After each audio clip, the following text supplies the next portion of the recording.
एक समय की बात है। एक गांव में जानकी नाम की महिला अपने 2 बेटे नरेंद्र और वीरेंद्र के साथ रहती थीं। जानकी का बड़ा बेटा नरेंद्र बेहद ही मेहनती था। वह किसी भी काम को बड़े शिद्दत से किया करता था और उसके विपरीत छोटा बेटा वीरेंद्र बड़ा ही आलसी, कामचोर और निठल्ला था। वह हर काम में आनाकानी करने से बिल्कुल नहीं हिचकता था। उसकी काम चोरी को देख जानकी जब भी उसे डांटती तो नरेंद्र हमेशा बीच बचाव करने आ जाता था। दिन भर निठल्लों की तरह चारपाई पर पड़ा रहता है, ये भी नहीं सोचता थोड़ी बहुत बड़े भाई की लकड़ियाँ लाने में मदद कर दूं। अरे माँ, रहने दो उसे। उसकी उम्र ही कितनी हुई है जो लकड़ियों का बोझ उठाएगा। अब तो उसके खाने खेलने के दिन हैं। ठीक है माँ, मैं चलता हूँ। इतना कहकर नरेंद्र चला जाता है। ये देख जानकी को बेहद दुख हुआ।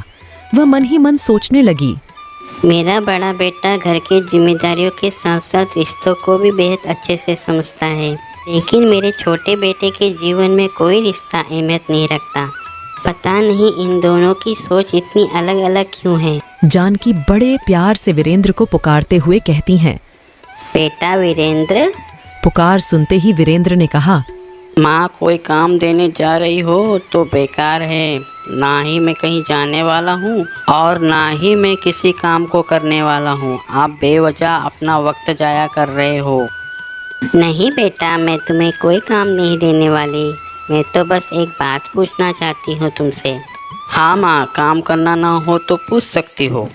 बेटा, मैं सोच रही थी क्यों ना रात के खाने में मुर्गे के साथ साथ पूरियाँ बनाई जाए।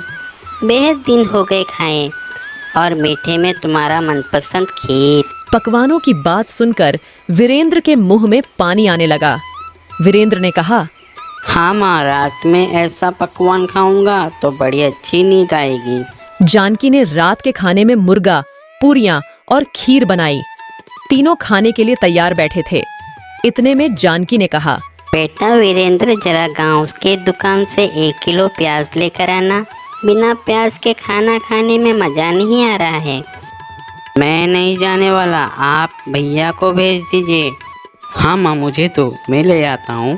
अरे बेटा, भैया सुबह से थका हारा है, तुम जल्द जाकर ले आओ। वीरेंद्र नाराजगी जताते हुए बड़बड़ाते हुए दुकान की ओर चल पड़ा। सारा काम मुझे करना पड़ता है। सुबह से लेटे लेटे थक गया हूँ। कोई भी मेरी तकलीफ नहीं समझता।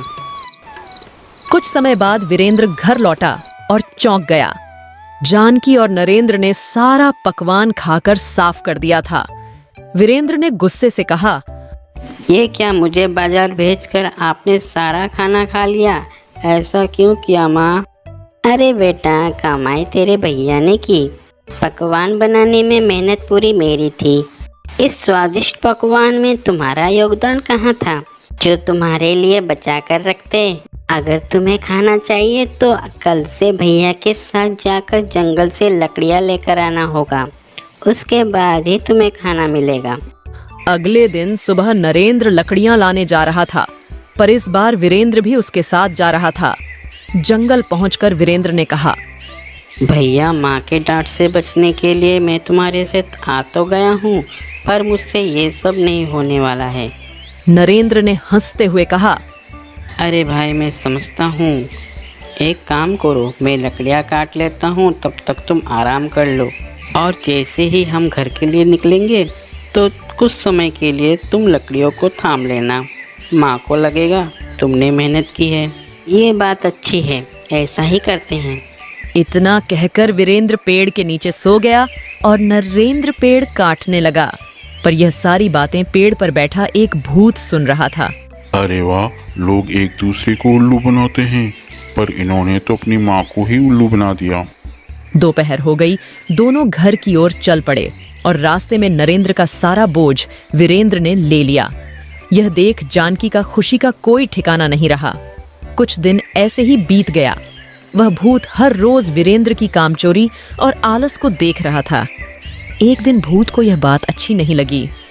ये कामचोर आलसी इंसान पूरे दिन सोया रहता है और घर जाकर मेहनत करने का ढोंग करता है। अब मुझे ही इसे सबक सिखाना होगा। इस बार जब वीरेंद्र ने लकड़ियों का बोझा अपने ऊपर लिया तो वह उसे उठा ही नहीं पा रहा था। पर वही बोझ नरेंद्र बड़े आराम से उठा रहा था। इस तरह हर रोज वीरेंद्र लकड़ियां उठाना चाहता पर उठा नहीं पाता था। अब वीरेंद्र को हमेशा थकान होने लगी, जैसे उसके कंधों पर कोई बैठा हो। एक दिन वीरेंद्र टहलते हुए नदी के पास जाता है, तब उसकी नजर नदी पर पड़ रही उसकी परछाई पर पड़ती है। वह चौंक जाता है। परछाई में उसने देखा कि उसके कंधों पर एक भूत बैठा हुआ है।